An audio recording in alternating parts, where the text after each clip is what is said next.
Hello दोस्तों, नमस्ते, प्रणाम। आप लोग कैसे हैं? आशा करता हूँ आप लोग अच्छे होंगे। आइए दोस्तों, आप लोगों के बीच में एक भोजपुरी सॉन्ग गा रहा हूँ। आप लोग को अच्छा लगा तो लाइक कमेंट कीजिए और हमारे चैनल को सब्सक्राइब कीजिए। उ तो इंस्टा पर वायरल हो जाई हो, उ तो इंस्टा पर वायरल हो जाई हो, कुशीनगर में रील्स बनाई हो। सोशल मीडिया पर पूरा छा जाई हो, सोशल मीडिया पर धूम मचाई हो, कुशीनगर में रील्स बनाई हो, हाँ कुशीनगर में रील्स बनाई हो।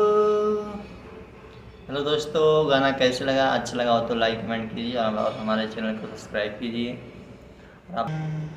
लोग नौका बिहार में आवेला, रामाधार में शूटिंग करावेला, जौन वीडियो बनेला इहाँ ट्रेंड करेला, फॉलोवर या व्यूज धक्का धक बढ़ेला।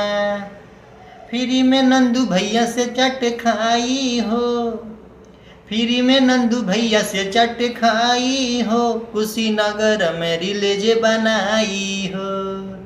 सोशल मीडिया पर वायरल हो जाई हो, कुशीनगर में रील्स बनाई हो, हाँ कुशीनगर में रील्स बनाई हो। तो दोस्तों, गाना अच्छा लगा हो तो लाइक कमेंट कीजिए और हमारे वीडियो बने रहिए दोस्तों। आप लोग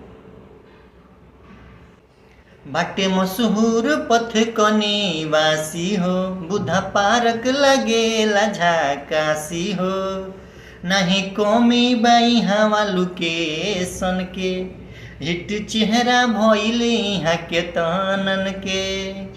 सलूखे साड़ी से सेल्फी खिंचाई हो, शंभू श्रीला संग टूर पर जाई हो, कुशीनगर में रील्स बनाई हो।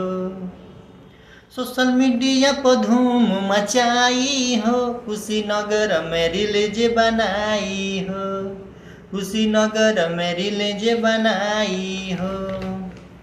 उ तो इंस्टा पर वायरल हो जाई हो, उ तो इंस्टा पर वायरल हो जाई हो, कुशीनगर में रील्स बनाई हो।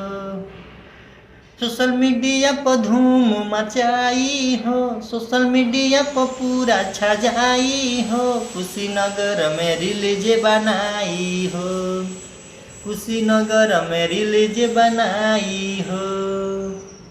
हेलो दोस्तों, गाना कैसे लगा आप लोग को? अच्छा लगा हो तो लाइक कमेंट कीजिए और हमारे चैनल को सब्सक्राइब कीजिए।